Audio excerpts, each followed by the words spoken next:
Dalam BuzzPOP hari ini, kita bakal membincangkan 3 berita terhangat daripada Hollywood hari ini.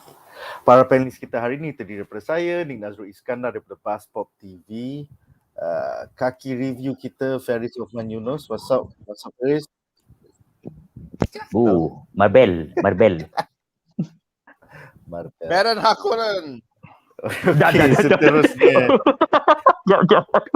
Okay. Seterusnya adalah Kaki cosplay kita, Wan Muhammad. What's up, bro? Yeah, I'm good. How are you? Happy Monday morning. I hope you guys have a great weekend. Apa? Monday morning? Oh, bukan Sunday ya? Oh, shit. Hari ni bukan Sunday kan? Hari ni Monday kan? Monday ya? Okay. Hari Tuesday. Pula. Oh, kau jangan aku.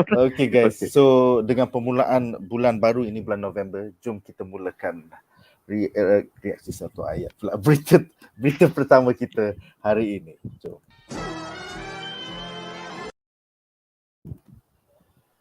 Alright, so berita pertama kita hari ini adalah tentang Eternals, rating filem MCU terendah. So, menurut RottenTomatoes.com, mulai minggu lepas ya, Rotten Tomato rating bagi filem Eternals yang direview oleh lebih daripada 100 pengkritik online telah jatuh merudum ya, daripada 75% fresh ke 59% rotten. Ini membuatkan Eternals, filem MCU dengan Rotten Tomato rating terendah, lebih rendah daripada filem Thor The Dark World dari tahun 2013 dengan RT rating 66%. Memandangkan filem Eternals yang bakal ditayangkan pada 5 November nanti masih belum direview oleh kesemua laman media online, rating ini mungkin naik atau turun minggu depan. Walau bagaimanapun, filem Chloe Zhao ini memecah belah pendapat pengkritik setakat ini. Jadi menurut Rotten Tomatoes Critics Consensus, ia mengatakan an ambitious superhero epic that soars slightly more often than it strains. Eternals takes the MCU in intriguing and occasionally confounding new directions. Jadi soalan aku untuk para panelis ya, apakah pendapat anda tentang nasib Eternals di panggung wayang minggu ini nanti? Dan adakah faktor Chloe Zhao menyebabkan pengkritik masuk panggung dengan expectations yang berlebihan? I mean, kita selalu dengar ya Allah, filem MCU formula yang sama, dah 25 filem formula yang sama. Jadi bila filem ke-26 ni cuba membuat formula yang lain, kenapa MCU dipenalize? Kalau dia buat benda sama, korang kata benda sama, tapi bila dia cuba buat benda lain, benda lain. So, apakah pendapat korang? Silakan, kita mulakan dengan Feris ya, silakan.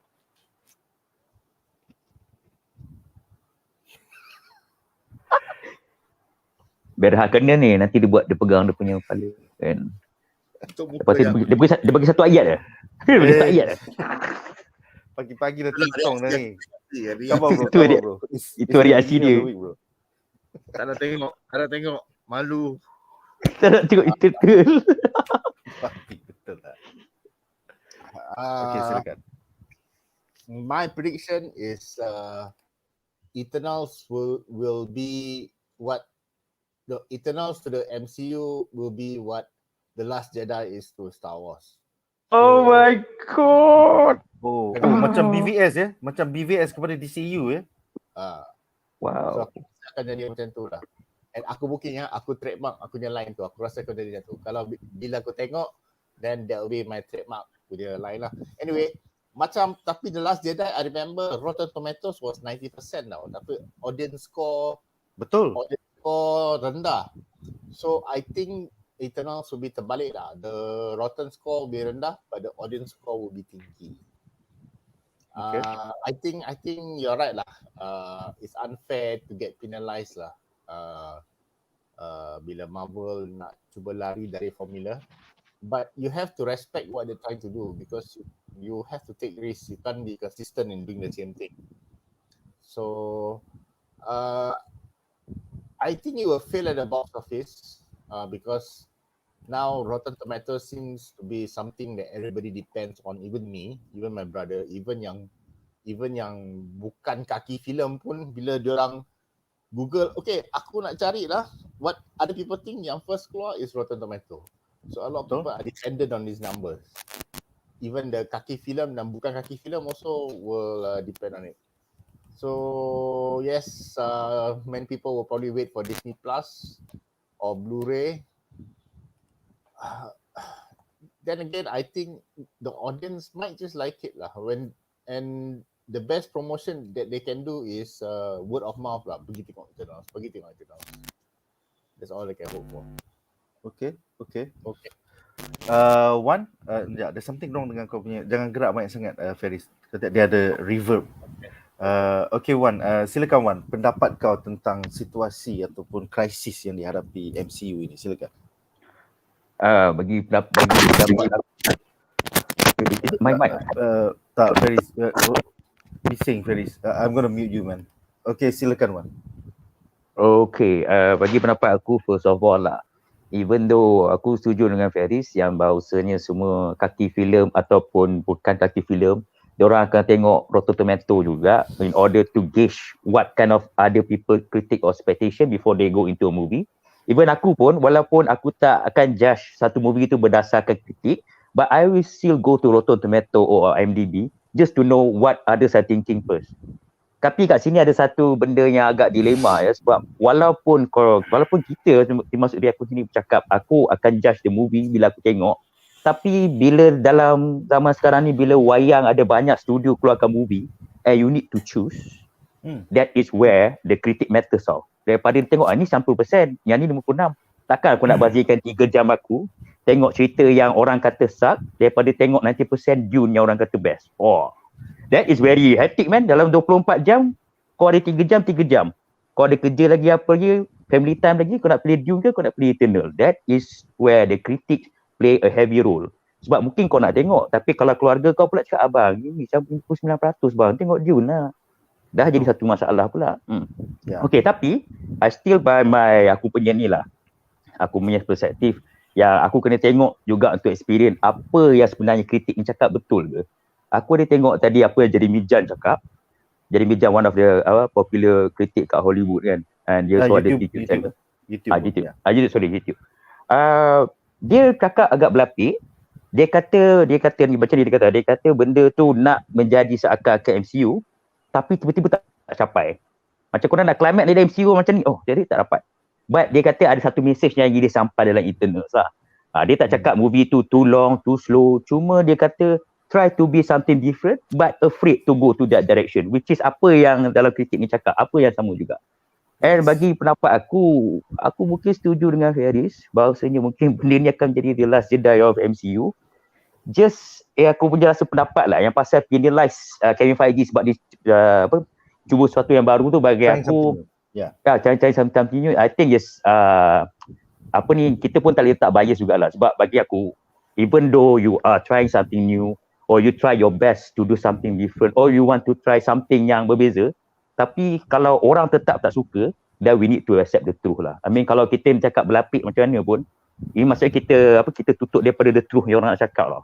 So I think Kevin Feige semua kalau Rizal kena ambil dengan hati terbuka lah sebab at last korang punya money making juga kan. Diorang ada diorang punya perspektif sendiri.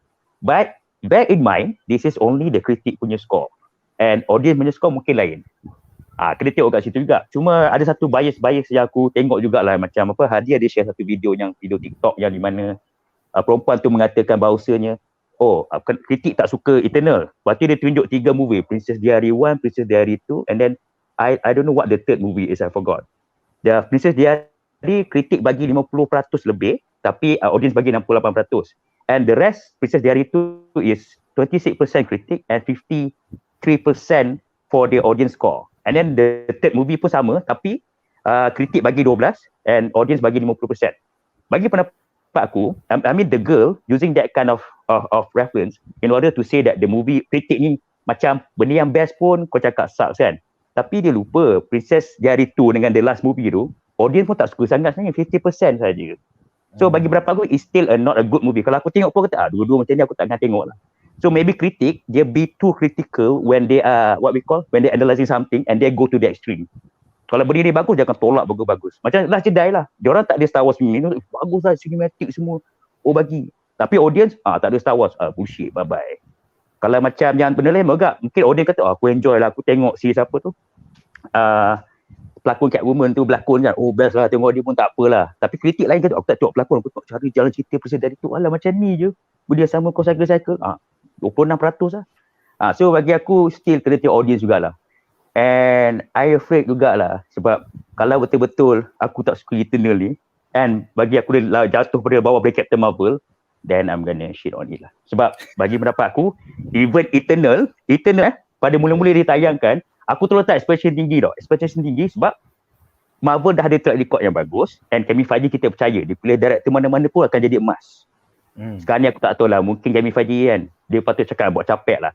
Capek, ini kita ni eksperimen, bukan Sangki dapat gila babi ya. Aku macam apa benda ini kau? baru eksperimen guys. Ini eksperimen. But okay, so kita sebagai fans, teruk ke baik ke, kita akan still support. Tapi berapa ramai je fans di dunia ni? Lebih banyak orang marhain daripada fans MCU ya. Jadi pada pendapat kau, adakah rotten rating ni akan affect the first opening weekend box office ya? Kita mulakan dengan Wan dulu, lepas tu kita akan ke Feris. Silakan Wan. Bagi pendapat aku ya, sebab kebanyakan orang akan tengok juga. Macam aku cakap tadi, benda yang diorang tak boleh nak elak, because you have 2 movies that you want to see. Let's say for one weekend, kau orang yang sibuk, let's say keluarga kan, kau seorang bapak yang sibuk, kerja banyak-banyak, you have only a chance to see one movie. After that, you gonna have spend time with your family, pergi mana-mana ke apa kan. Betul. Kau tengok rating, mungkin aku nak tengok Eternal, aku fan Marvel, tiba-tiba anak dia, Dune. Macam mana? Adalah minggu lepas aku tak dapat tengok Dune dari masa kan. Okay. IMAX. Tayangan. Antara IMAX ni slot Dune ada. Dia pergilah tengok Dune. Tu bagi pendapat aku, bias yang dia orang terpaksa, apa kita panggil tu, hadapilah. So it's still affected lah. Macam orang macam kita memang dah fokus untuk filem saja dah, bukan untuk maybe hiburan tu ada, tapi we know what we want to do. Sometimes we have ample time to watch 2 filem at one time. I mean, not one time, at a certain time. So, I think akan effect jugalah. But if it's turn out to be audience love it, I think by hook or by crook, dia akan jadi lain pula. Eternal best lah. Eternal best lah. Kalau word of mouth dia bagus ya. Betul.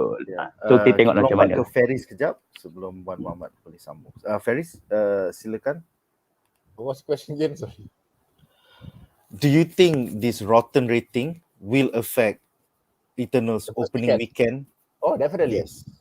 Definitely will affect the first weekend. Because first weekend dalam Hollywood box office ni yang paling penting. Because there is also the rakyat marhain yang will check box office news. Alah, first weekend banyak ni je, tak payah lagi tengok lah. You know, there are also people like that. So yes, the score affects the rating, and this could be damaging lah for Marvel. Kesian ke? Betul. I hope they bounce back from this with Spider-Man No Way Home. Korang ada apa-apa lagi nak tambah sebelum aku ke komen? Aku nak tambah sikit lah. Aku rasa salah satu faktor juga mungkin dari segi pencitraan kot yang diorang kata nak retcon. Bukan retcon apa tu? Nak masukkan cerita semua karakter. You see also in this poster, this is I think the most Marvel punya karakter inside kot. Ada 10 hero Ada 10 hero. Aku macam what the hero tau. Hero saja. So I think 10, let's say 2 jam setengah kan dia punya ni. So satu orang lebih kurang dalam, wow, it's very very very little lah kau nak fokus. I mean I like sorry. You cannot allocate certain amount of time for certain amount of characters. You just have to tell the story what you want to tell the story. You can give Angelina Jolie half hour backstory if she's important to the Eternals. If she's not important to the Eternals, kau just bagi sikit lah. You cannot allocate certain people at 5 minutes. You can anggar lah, you know. I mean, the best example that Marvel did with banyak superhero is Joss Whedon punya 2012 Avengers. You know, because I think that movie was very good sebab kalau engkau tak kenal those heroes pun kau rasa connected to the film. That's number one. Number two, I've watched the Avengers yang 2012 too many times. Even how kau rasa and Hawkeye just get enough amount of time exposure compared dengan Iron Man, Captain America apa semua, you know. So it feels balanced. So mungkin movie ni in terms of characterization tak balance kot bagi aku. Yeah. I think I agree with Feris sebab kalau kau compare dengan Avengers, kau boleh tengok on one scene Tony Stark gaduh dengan Captain America, you know already how their character is. Tony Stark is more snobbish, Captain America more to firm dengan dia punya patriotism kan. And then lepas tu macam Hawkeye, lain dia sikit je. Tapi dia petik dengan Black Widow, cakap, remember Budapest? And then he make a mental imaginary punya story kat belakang, and we got apa dia buat kat Budapest tu. So benda tu dah feel kan dia punya karakter tau, dia punya misteri tu dah feel kan dia punya background. And then the rest dia just tunjuk saja. I mean, but it's kind of like tak ada juga sebab Thor dah ada filem sebelum ni, and then lepas tu Iron Man dan Captain America pun dah ada filem sebelum. But I think the way that they handle bagus lah sebab Eternal is like really new characters then. But anyway, I hope the best lah. Kalau boleh nak berharap juga like Eternal ni actually audience pun suka lah. Tak best sangat kalau you know gitu je. Alright, aku akan bacakan komen daripada penonton di rumah. Pertama, Raziman bertanya, Captain Marvel lagi tinggi ke? Yes, Captain Marvel menurut Rotten Tomatoes rating critics dia adalah 79% based on 543 reviews. Audience score adalah 45%. So dalam case Captain Marvel terbalik tau. Kritik suka 79% tapi audience benci 45%. Seterusnya Farid Mustafa bertanya, filem Chloe Zhao yang dia menang Oscar tu berapa rating? Nomadland menurut Rotten Tomatoes 93% critics rating based on 419 reviews. Audience score 82% based on 500 audience views. So memang tinggi lah. So coming from Nomadland going into Eternals daripada 90 something percent tiba-tiba 59% rotten, agak mengejutkan. Seterusnya rating kat Rotten Tomatoes sekarang dah naik 1% jadi 60. Yay. Ya Feris, apa dia Feris? Tak adalah mengejutkan bila kau menang Oscar and then you turun your Rotten Tomatoes rating turun. I mean other directors pun has suffered that, from your Spielberg to your Ridley Scott ke apa, you know, one movie with a high rating, the next movie is low rating, is normal. It's tak ada mengejutkan. It's just betul. How you made the film and how people respond. I mean, Scorsese, Zemeckis, you name it, they have had their good movie, the next one and bad, then had good again and bad, good, bad. Oh, good pun ada. Bad pun ada. Okay. Seterusnya Shikamarul bertanya ya. Diorang kata low rating pun sebab ada LGBTQ, betul ke? Kau kena faham satu benda ya, Rotten Tomatoes ni ambil rating pengkritik yang asal, maksudnya this is their job tu. Dia tak boleh lah macam aku anti LGBTQ jadi aku kerja kau kot, takkan kau nak cakap dekat majalah tu saya benci filem ni pasal ada banyak LGBTQ. So these are legit ratings ya. 59% ni is legit orang yang kerja dia orang, 116 orang ni kerja dia orang adalah untuk review, untuk magazine, untuk variety. Yang kau cakap ni yang orang bagi rating low because LGBTQ ni adalah di IMDb ya. Di IMDb sekarang rating filem ini adalah 55% metascore dengan kebanyakan dia kena review bomb oleh kebanyakan orang yang bagi hanya 1 star. Tapi sekarang IMDb dah clean up their rating and lock, tak bagi audience bagi rating lagi selagi dia tak tengok filem ni. So 55% metascore is their current rating, which is pretty low. Seterusnya Muhammad Akid bertanya, apakah 3 filem rating terendah dari Marvel? Menurut IGN.com, yang terendah sekarang adalah Eternals dengan 59 to 60%. Seterusnya kedua adalah Thor The Dark World 66%. Dan ketiga adalah The Incredible Hulk at 67%. So ini kritik kan? Kritik. Yes, this is critic score. So dalam 26 filem MCU, Eternals is the lowest for now. Seterusnya Muhammad Shazli mereka mengatakan rating rendah macam ni confirm akan impact more casual viewers, especially those yang wait and see for viewer reviews. Yes, sebab tu for any movie in Hollywood, the opening weekend is the most important weekend because dari situlah mereka dapat mengaut kutipan yang terbanyak. So kalau this affects the opening weekend, I don't know, maybe there won't be an Eternals 2. Seterusnya HQL Clan mengatakan kalau kau nak tengok Eternals untuk fahamkan karakter dia akan okey je, cuma sebab ada adegan-adegan yang tak sepatutnya sebab tu kot. This has nothing to do dengan gay kissing ke ataupun ada love story ke. This 116 reviewers are professionals working in the reviewing industry. Diorang tak boleh cakap oh ni ada kissing jadi kau nak kena buang kerja je kau review macam tu. Come on guys, logik sikit. Seterusnya Capital Burst mengatakan saya tunggu rating IMDb. Yes, rating IMDb sekarang adalah 55% Metascore. Kemudian Amar MD mengatakan fans Marvel kok mengamuk. I don't know, I look forward to it. Kita sendiri akan tonton pada hari Rabu. Beberapa influencers Malaysia akan tonton pada malam Selasa. So nantikanlah di social media nanti pendapat influencers dan juga reviewers malam Selasa dan tengah hari Rabu nanti. Seterusnya Muhammad Azim bertanya, Venom dengan Eternals keluar serentak ke? Dekat Malaysia Eternals keluar minggu ni, Venom keluar 4 hari bulan, Eternals akan keluar. Venom akan keluar 11 hari bulan, seminggu kemudian. Dekat US Venom dah keluar lama gila dah. Venom dah keluar dekat 2 minggu dah. And then Danish Hakim, maybe ceritanya dapat low sebab lama sangat kot, sebab soalnya cerita origin tak ada. Tak tahu, maybe by hari Rabu lepas kita tengok we will have a more informed. Slow lah. I think what Ganesh means is dia slow lah. Dia origin story are always slow. I've always repeated myself and it's necessary lah. Dia patut explain the backstory panjang baru kau tengok dia jumpa hero dia. Contoh Superman Richard Donner dengan Sam Raimi punya Spider-Man lah. Hero lama gila dalam filem. Ya, sejam pertama tu kau tak nampak lagi Spider-Man ataupun Superman. It was only like after 1 hour. Okay guys, so dengan itu berakhir. Satu lagi nak tambah. Kalau aku tak silap aku, I think about 3 days ago, I think review bombing IMDb start tu, if not mistaken lah, I think Komandan Jali ada buat tweet tau. Masa dia nampak ada orang banyak review bombing kan.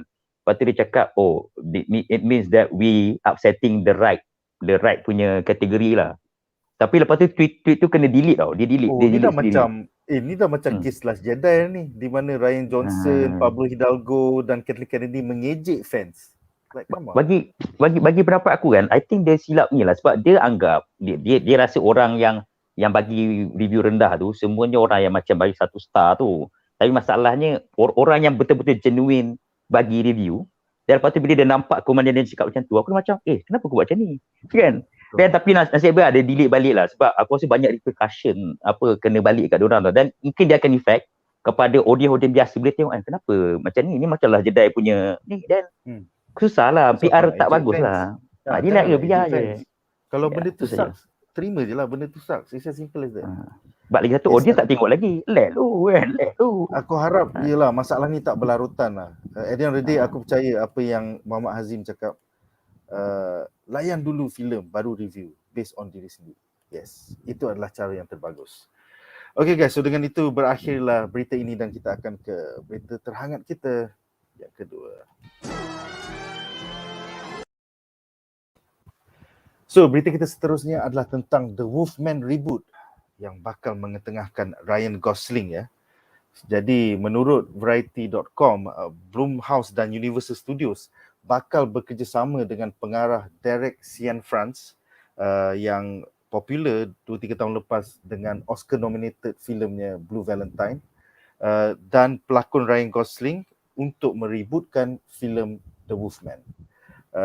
Cianfrance bakal mengambil alih peranan pengarah dan penulis daripada director Leigh Whannell, The Invisible Man, yang terpaksa meninggalkan projek ini kerana scheduling conflicts. Berdasarkan filem reboot Invisible Man, adaptasi The Wolfman nanti juga akan mengetengahkan a modern take on the story about a man who is bitten and transforms into a werewolf. Jadi kita dapat quote daripada pengarah Derek Cianfrance ya. Horror movies were my first love, my entry into what cinema was capable of narratively, psychologically and aesthetically. Coupled with the opportunity to collaborate with Ryan Gosling again, this is truly a dream come true.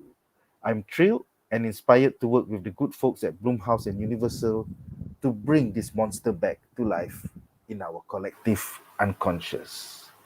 Jadi soalan aku untuk semua panelis ya, apakah pendapat anda tentang filem kedua yang diusahakan oleh Blumhouse dan Universal Pictures untuk memodernkan franchise Universal Monsters mereka ini? Because after all, before COVID, I think 2019 to 2020, I really enjoyed Invincible Man because it was a modern take. Kira Mamat tu macam Iron Man tapi versi fucked up. He built an invisible suit tapi digunakan untuk buat benda-benda fucked up. So kita mulakan Feris. I think you really enjoyed Invincible Man. Apakah harapan anda untuk Wolfman yang bakal mengetengahkan Ryan Gosling? Silakan.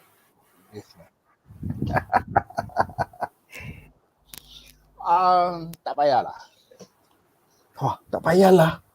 Tak payahlah, serius? Tak payahlah. You know, you have the I prefer all the classic Bela Lugosi, Lon Chaney semua. I think all those are really, really good. The 30s and 40s are really good. They tried to reboot Wolfman dengan Benicio del Toro, arahan Joe Johnston yang buat First Captain America pun macam teruk. Invisible Man was good, but I think it's a one-off. But if you want to create a horror movie franchise kat Universal, don't forget Tom Cruise punya Mummy lah. That was horrible. So that's the thing. This is Universal's new non-dark universe plan. It's like dengan Blumhouse, keep it low, keep it under 100 million, like maybe only 30 million. So the moment you hit 100 million opening weekend, balik modal bro. So this is the new way forward. You can do like a one-off lah, but if you want to make a universe of horror movies, aku rasa tak boleh jadi lah. Because semua standalone punya properties. Because that's a question, right? That's a question. You want a universe because when you say universe is connected. Initially Leigh Whannell that rebooted Invisible Man was supposed to continue on with the Wolfman, and this is a collaboration between Blumhouse and Universal. So it's a universe in terms of story dia connected ke just the crew connected? No, it's just a Blumhouse collaboration. I don't even think it's going to be the new Dark Universe macam team pula Tom Cruise style. It's like diorang dah belajar daripada kesalahan Tom Cruise punya Dark Universe yang tak menjadi tu. So now they're going with like Blumhouse punya low budget, high concept, maximum returns.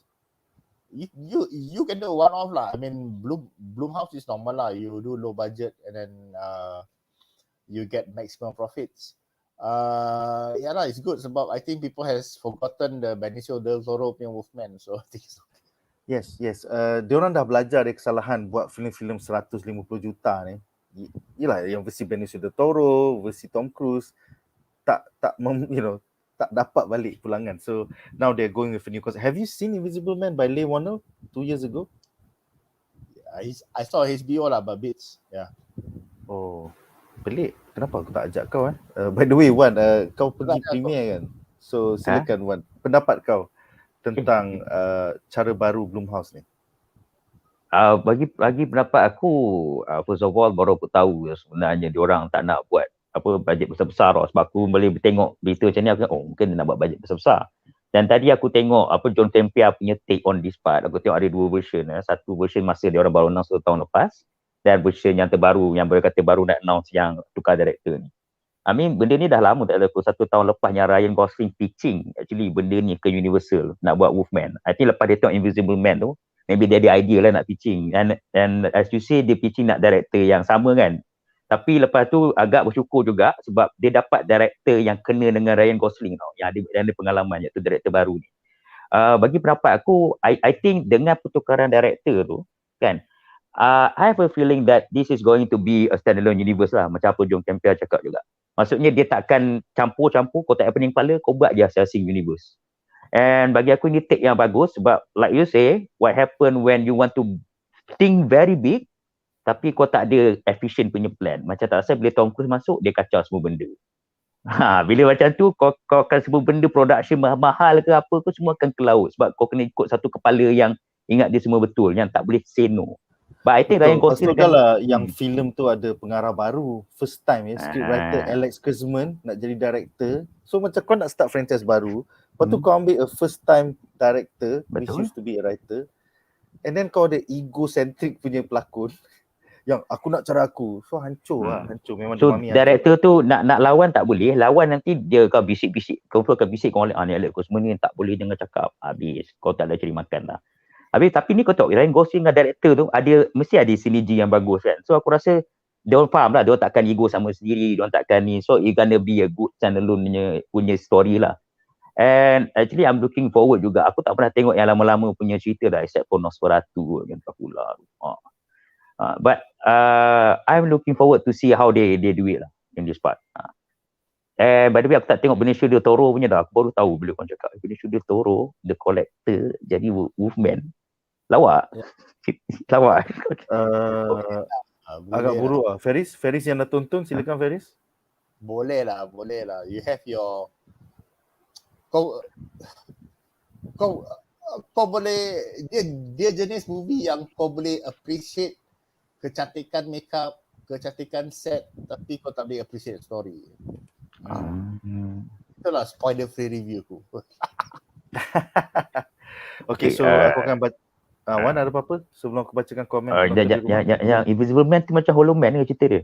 I mean just asking. Lebih kurang lah. Sial lah, korang dua-dua tak tengok ke? Siapa yang pergi premier dengan aku ni sial? Saya tak tahu dulu. I did not go to Invisible Man premiere. I remember. I turned it down. I had something else.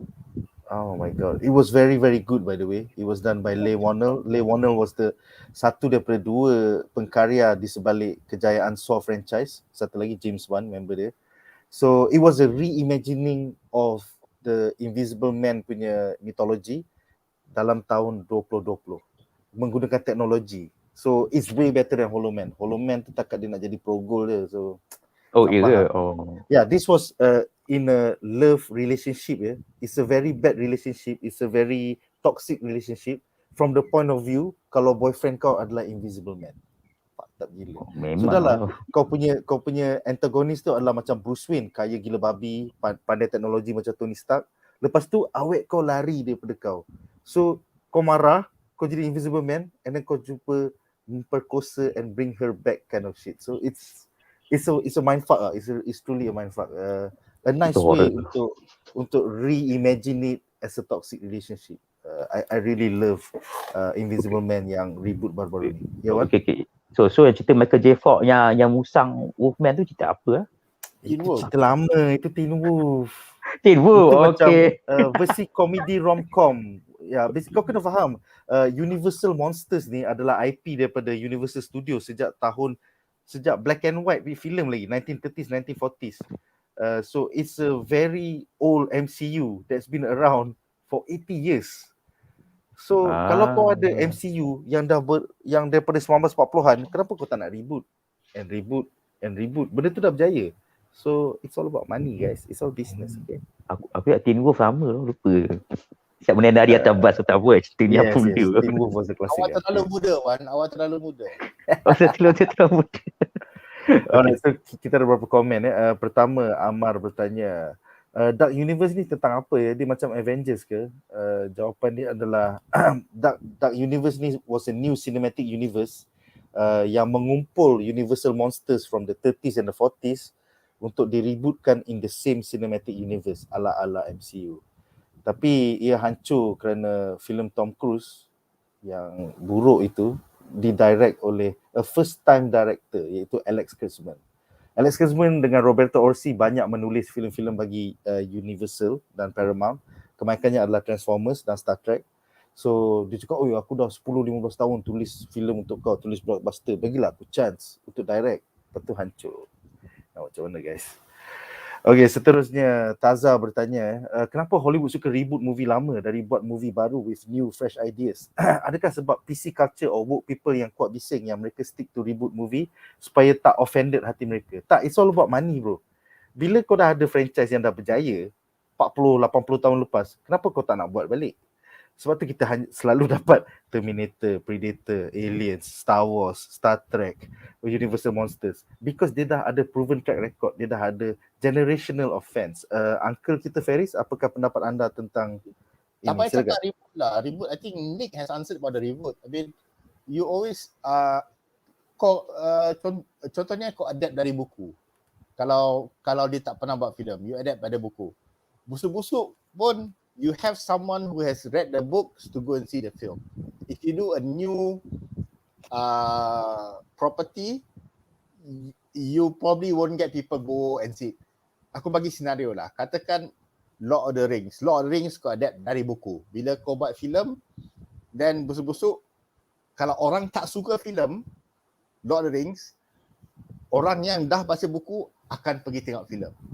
Now, senario B. Faham tak maksud aku? Dia ada IP recognition lah. Orang tahu, IP, ni daripada komik, ni daripada buku, ni ini dari movie tu, ini dari itu, ini dari bla bla bla, so and so, ini dari Stephen King, ini dari apa-apa so you get that, you know. Katakan Lord of the Rings punya buku tak wujud, scenario B, you know. Lepas tu the filmmakers are making a huge gamble at whether people like it or not like it. Dah lah kau dah spend berjuta-juta. Betul. You want to have the at least factor orang akan pergi tengok. Yeah. That's why you reboot. Has nothing to do with PC culture or woke culture, cancel culture. Tak ada kena-mengena langsung. About the money. Yeah. So aku boleh claim lah yang Star Wars is a very daring move by George Lucas lah. Yes. Star Wars is a very daring move. Tapi dia ada roadmap. Betul juga. Buat filem tak ada roadmap, jadilah prequel trilogy. Janganlah kau cakap macam tu, sedih aku. No. Jadilah Luke cium Leia, lepas tu tiba-tiba jadi adik-beradik. And kenapa Darth Vader tak recognize yang Leia tu anak dia in the opening scene of Star Wars. Yes. Betul. Lepas tu sekarang bila kau nak buat siri baru, kau pening. Bila Anakin Skywalker datang balik sebagai Hayden Christensen, aku terpaksa lupa lah yang Leia ni sebenarnya anak aku yang aku dah cari selama 17 tahun. Bro. Aku ada argument. Sekejap. Kenapa Darth Vader tak tahu? Sebab first of all, dia dah anggap semua mati tau. And then second, he's too dark into reach the light force untuk tahu Leia tu anak dia. Tu satu. Okay. Dia kena masuk kat Luke, baru Luke punya otak tu bagi tahu kat dia tau. And then satu lagi yang Luke cium Leia tu, actually sebab George Lucas retcon last minute tengah set, dia kata, Luke, kan, kenapa apa kata kita buat dah bagi bapak dia. Kita bukan cerita Star Wars.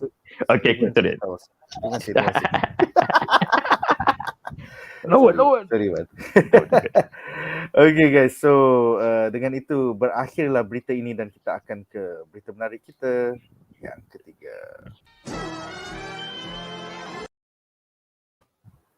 Alright, so berita menarik kita yang ketiga adalah Spider-Man No Way Home leak photos ya. Kita tak sure sama ada ini fake ataupun real, tapi kita akan bincangkan dalam segmen ini, you know, just in case it's real. Di laman Twitter semalam gempa ya, Amber Othman telah mentiriskan beberapa imej yang dikatakan daripada sebalik tabir filem sequel Spider-Man No Way Home.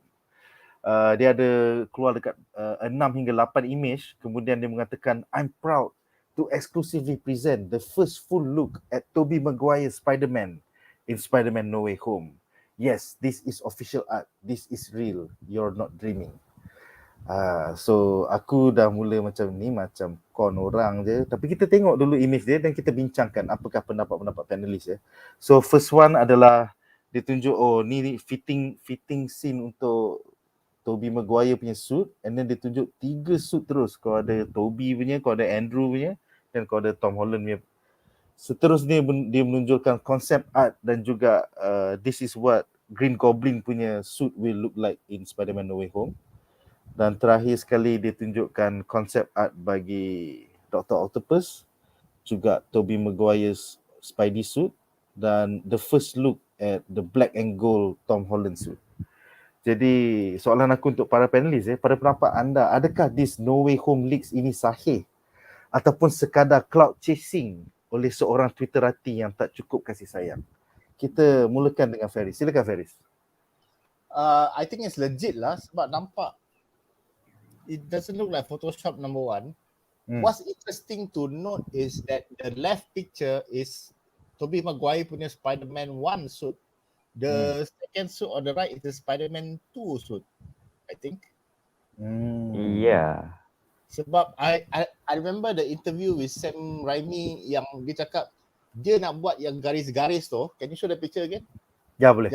Yang garis-garis the web tu warna silver kan, supaya nampak the lines lebih menonjol tau. Kalau kau tengok Tom Holland punya, you don't see the black lines menonjol in terms of the costume design. And I think it's sahih because if it's Photoshop, it's really fucking good Photoshop lah, that's for sure. But Betul. so I think Amber Othman ni, whoever she is or whoever he is, No Way Home dah nak keluar. So kontrak kau dah habis. Kau dah dapat last payment. So gambar lah. Betul. Kalau dia betul-betul bekerja di sebalik tabir atau ada member yang bekerja di sebalik tabir, kontrak dah habis kot. Job dah habis, kau dah dapat bayaran. Dapat bayaran dah. Ambil. No. Okay. Wan, apakah pendapat kau tentang Green Goblin suit ni yang tak ada topeng ya? Macam what the fuck weh? Bagi pendapat aku lah, sebelum aku nak komen pasal suit tu, aku nak komen bahawasanya orang yang buat penipuan ni adalah betul-betul pandai. Dia boleh buat suit tu, kalau bukan Photoshop, maksud dia sanggup ambil cosplayer, buat betul-betul macam Hollywood punya detail. Lepas tu dia letak macam tu bro. Dia buat, even macam dekat set ada air kat belakang lah semua. Sebiji dia buat bro. Memang betul penipuan ni, betul-betul mengconvincing. So aku rasa bukan penipuan lah bro, aku rasa ni betul. Sebab, okay, first of all, like what you say, macam kau tengok yang 3 suit tu kan, mana ada orang saja nak gantung suit macam tu, melainkan apa kita melainkan memang orang nak pakai terus tau. Dan lepas tu pun nampak ada apa minuman dekat belakang macam tak teratur lah. Ni bagi pendapat aku rasa macam ni macam on set yang benda yang orang nak tukar-tukar baju tau. And then lepas tu Green Goblin pula, kenapa dia pakai orang lain untuk check? I think sebab dia nak guna untuk costume fitting lah kot, nak tengok okey ke tak kan, apa perlu dia ubah suai atau apa. And if I want to comment about the Green Goblin punya suit, I think it's really similar to Spider-Man Sam Raimi punya. Dan kenapa dia macam ni? Sebab kalau ikutkan apa yang plot leak daripada No Way Home, semua villain-villain yang datang kepada dunia Spider-Man yang dalam No Way Home ni, semuanya macam diorang punya tengah near death experience ataupun diorang punya last moment tau. Kalau kita tengok Doc Ock, bila Alfred Molina kantoi kan, sebelum Kevin Feige mungkin telefon dia, kenapa aku cakap kan, dia kata scene dia mula masa dia kena tarik daripada dia lemas dalam tu kan, dekat bridge tu, lepas tu dia keluar dan dia masuk ke dalam dunia Spider-Man ni. So, orang menteori kan bahawasanya Green Goblin ni, dia punya moment adalah masa Spider-Man lompat nak elak dia punya surfer cocok diri dia sendiri, which is topeng dah tak ada, lepas tu suit dia dah hancur. So, this is the current state of him. Yang ni. So, aku macam okay, logik satu. And the second, I think Marvel learn dia, Sony lah learn dia mistake kan. Kau bayar mahal William Dafoe, muka macam Green Goblin. Lepas tu kau bagi dia mask. No, kan dia tak pakai mask. Kau bayar dia mahal, kau dapat tunjuk muka dia. And ada teori Brazil katakan dia ambil Doc Ock punya spectacle untuk buat macam ni. But I don't know which Doc Ock lah. Tu teori Brazil dia. And then for the, what we call it, the suit semua tu, I think legit lah. Yang waktu tu benda betul. And then macam apa Feris teori kan, bahawasanya last payment dah dapat. Bye-bye. Oh ya, aku ada tengok juga yang diorang review kat full video mana. Yang Amberman ni, sebenarnya dia ada hantar gambar ni dekat sesuatu website tau. Lepas tu website tu tunjuk, website tu tak kredit dia. So apa dia buat? Oh kau ni aku buka dalam Twitter aku. Bye-bye. Tapi play Sony tak take down benda ni. So aku rasa Sony dah tak kisah kot. Because ada spekulasi mengatakan Sony nak tunggu poster nak keluar. Because I think they want spekulasi they want to include Tobey Maguire and Andrew Garfield Spider-Man also inside in the poster supaya okay masuk tengok semua ni. Spekulasi lah. Tapi for me it's not a very good macam tu. Macam kau buat BVS je, kau terus tunjuk Doomsday je, patut simpan. Yeah. Bagi benda aku, I think better kalau ada orang bagi idea macam tu kan, tolak tepi. Kalau Amy Pascal lah fikir macam tu, Kevin Feige tolong. Senyap. Aku dah pernah cakap expectation. Kau buat macam ni kan tu ya, aku punya reputation cakap macam tu kan. So guru aku memang betul lah. Ni rigid lah. Tapi we see how lah, is it going to be inside. Kalau betul Green Goblin datang macam ni, betul lah Mamat Amberman ni. Yang the Green Goblin tu, kau tunjuk gambar besar je. Boleh. Give me a minute. Okay, silakan. I mean, lose the text, the super. Kalau kau tengok tangan dia, betul tak Wan? That is too perfect for cosplayer nak buat. I mean, kau tengok the gloves and the edges tu. kalau seorang cosplayer nak buat ni seorang-seorang dalam garaj dia mesti ambil bertahun-tahun, berbulan-bulan kan. Unless you have a lot of thing.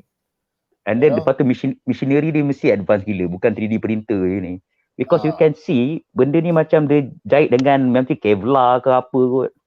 Dan lepas tu the damage part is really convincing tau. Apa tak? Kan yang dekat tengah-tengah tu. Apa dia? And then also this one gambar is not only for costume test, for lighting test. You need to know how much light is going to reflect from the surface dari permukaan. So the director of photography can budget apa lampu nak pakai. Itu nombor satu. And then back to the Spider-Man suit. Spider-Man suit, okay. Kalau hero punya suit yang 3 kat sebelah tu, you won't layan the suit punya tu, kau akan simpan betul-betul lah kau rasa. This one kau bagi stuntman ke apa nak pakai, you know. So that's why kau tengok kau letak kat tepi tong sampah, what the fuck man.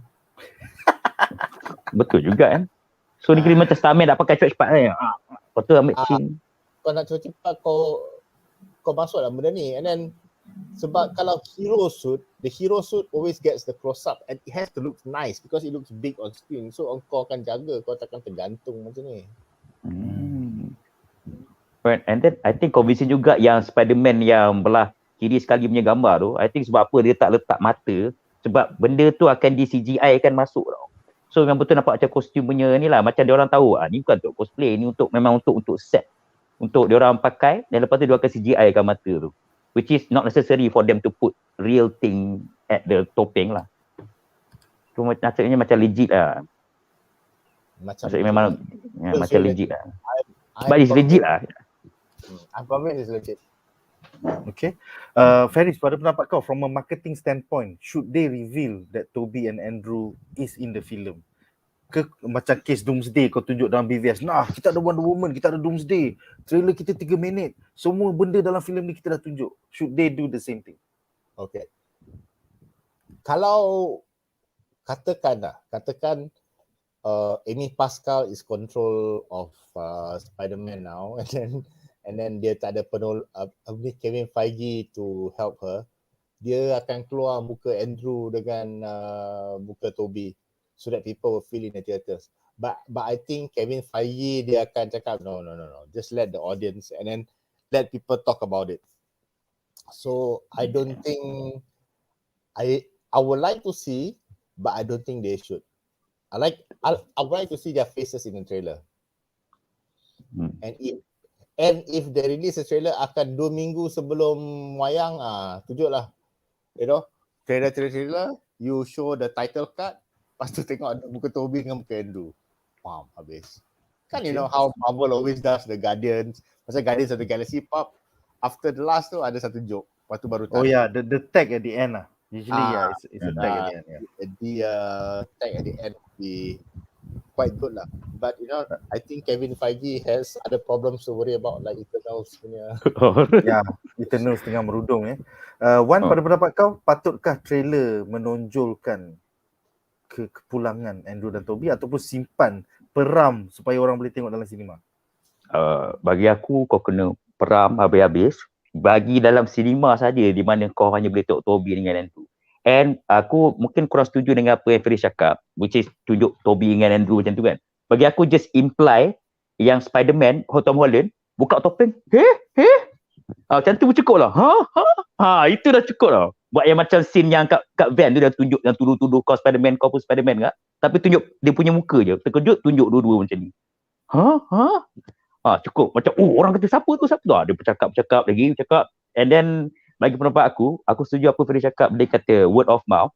Because Batman Begin keluar, aku tak tengok ni. Aku betul Dark Knight keluar. Aku tak tengok juga tau. Tapi bila kawan aku convince, ini best pergi tengok. Aku pergi tengok, aku terus jadi loyal supporter. So cuba kau bayangkan kalau orang yang macam Spider-Man ni tadi, kau ni tengok Spider-Man best lah. Kau pernah tengok Spider-Man, mamat tu ada ke apa, terus orang pergi tengok, word of mouth. So benda ni akan menarik diorang semua pergi. Dengan cara yang diorang tahu, maksudnya Marvel betul-betul jaga apa yang sepatutnya dijaga lah. Tapi macam tadi betul lah, kau dah lah, macam BVS dah lah keluar Doomsday. Lepas tu, Doomsday lah.